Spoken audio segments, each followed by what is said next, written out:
Do not be anxious. For years that verse didn't comfort me. It condemned me. Every panic attack, every sleepless night felt like proof I didn't trust God enough. But then I stopped reading Matthew 6 and started investigating it. I spent a lot of time tearing this chapter apart, digging into the Greek verb tenses, tracking down what the early church fathers said about anxiety, and cross-referencing every time Jesus uses this exact phrase in the Gospels. Today we're going to rebuild how we read "do not be anxious," and it starts with one Greek verb tense in verse 25 that changes everything. Look at Matthew 6:25. In English, this reads like a command. Do not be anxious. Stop worrying. Get control of yourself. But look at the Greek. That verb tense, it's not what you think. The phrase, do not be anxious in Greek is me, merimnate. It's the present imperative tense. Now here's why that matters. Present imperative in Greek doesn't mean stop doing this. It means stop continuing to do this. It's addressing an ongoing pattern, not a momentary feeling. So Jesus isn't saying never experience anxiety. He's saying stop letting anxiety be your master. Stop making it your default operating system. And when I saw that, I had to sit with it for a while because I've been treating every anxious thought like a sin to confess. Like if I just had more faith, the anxiety would disappear. But that's not what Jesus is addressing here. Now, hold that thought, because the root word is about to make this even more clear. The root word merimna doesn't just mean worry or anxiety. It literally means to be divided or pulled in different directions. Think about that. The issue isn't the emotion of anxiety, it's divided focus. Jesus isn't condemning people who feel anxious. He's addressing people who are trying to serve two masters, who are split between trusting God and trusting themselves. But here's where it gets really interesting. Jesus doesn't just say, don't be anxious, and leave us there. Watch the structure of what he does next. Every single time Jesus says, do not be anxious, he immediately gives us something else to do instead. Do not be anxious about your life. Look at the birds. Why are you anxious about clothing? Consider the lilies.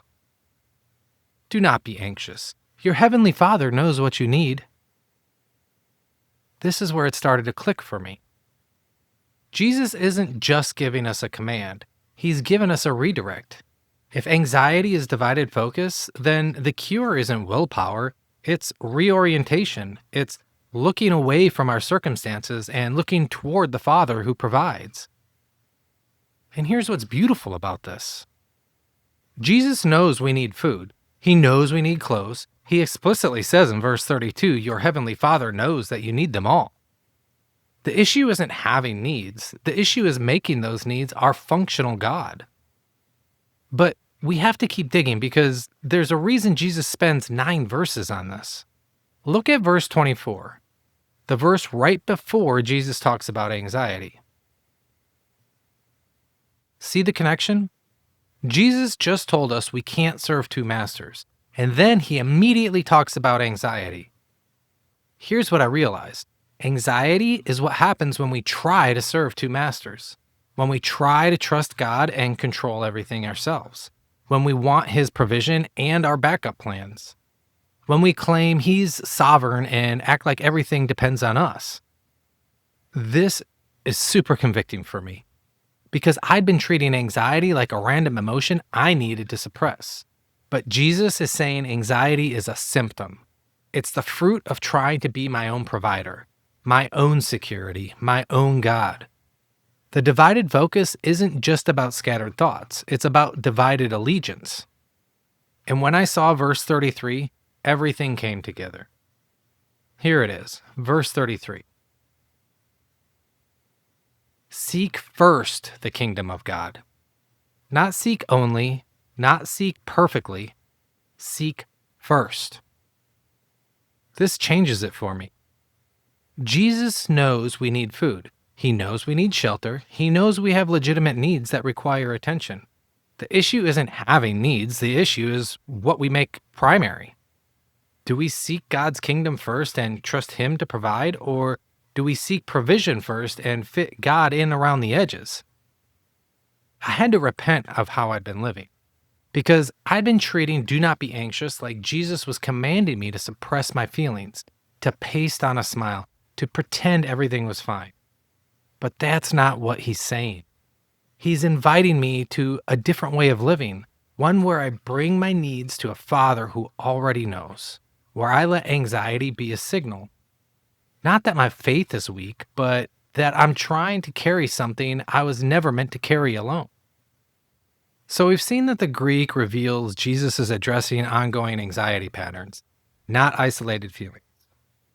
We've seen the structure. Every command is paired with an invitation to look at God's character. We've seen that anxiety is the symptom of trying to serve two masters. There's a lot here, so if you want to walk through this material more thoroughly, I've put together a written case file on anxiety that lays out the passages, evidence, and questions in one place. You can find it linked in the description. All right, here's the piece that ties it all together. The lie we've been told is that anxiety equals lack of faith. But what Jesus is actually saying is anxiety equals lack of dependence. Birds don't have zero anxiety because they have great faith.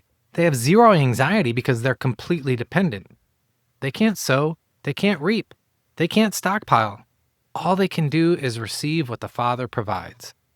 And Jesus says, you are more valuable than they are. If He feeds them, how much more will He care for you? The invitation isn't be less anxious, it's be more dependent. And this is the heart of the gospel. Because here's the truth. We can't manufacture dependence through self-effort. We can't stop being anxious through willpower. Even our dependence on God is something He enables. This is why Jesus had to come. We're so enslaved to self-reliance, so addicted to the illusion of control that we needed someone to break that power. Jesus lived in perfect dependence on the Father. John 5:30 says, I can do nothing on my own.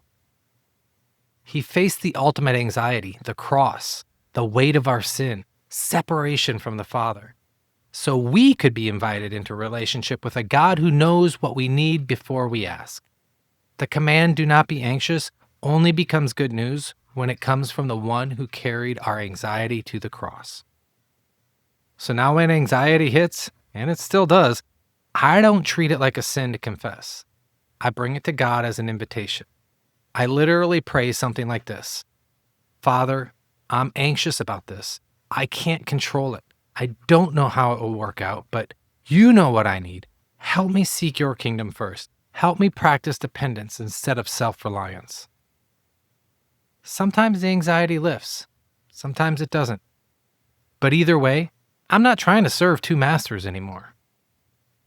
Look, this video was as much for me as it was for anyone watching. Anxiety is a daily battle for many of us.